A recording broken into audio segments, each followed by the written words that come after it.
Welcome everyone to this session on design thinking for apparel professionals. If you're working in the garment or apparel industry, you must be aware of the apparel production systems and terms such as industrial engineering, wherein professionals work towards devising efficient systems that integrate workers, machines, materials, information, and energy to make a product. Industrial engineers in other sectors also work towards finding ways to eliminate wastefulness in production processes. The focus is on saving cost, saving time, optimizing resources, etc.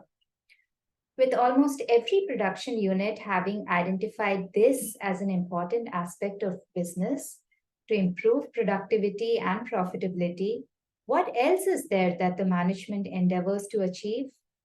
Now we come to the human aspect, where there are challenges of working with people.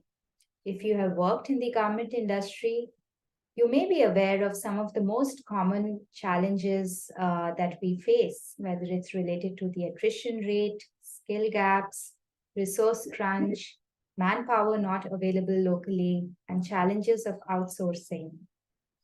This is where design thinking can be applied to reevaluate business models, production systems, and most importantly, by focusing on the people behind the scenes. The application of design thinking can be considered broad, but it's not vague. It is a continuous experimentation, prototyping, testing, and seeing what works for each of us. Now, I received few questions on how design thinking can be specifically applied in the apparel industry and how it should be implemented.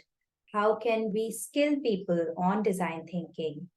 So my advice on this would be to start with the leaders, to start with the decision makers of the company, because they are the ones who would be driving the entire system, who would be designing the processes with greater empathy, looking at the system as a whole. And once they are able to see the benefits of how design thinking can help connect interdepartment, help working smoothly with people, and also attracting talent, attracting people to a company where the managers, the leaders, they care for people and therefore have a growth mindset. The second point, that how it can be scaled up eventually. So therefore, I believe that we can start with taking small steps of designing smaller modules, upskilling modules for every level, entry level, mid-management, higher level management.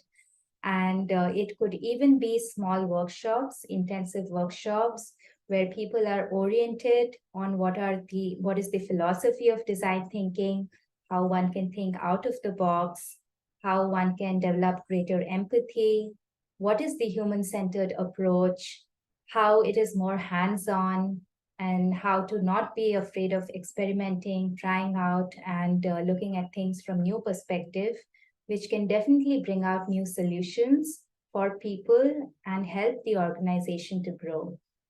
So with that, I would like to close this session on design thinking and stay tuned in for more. Thank you.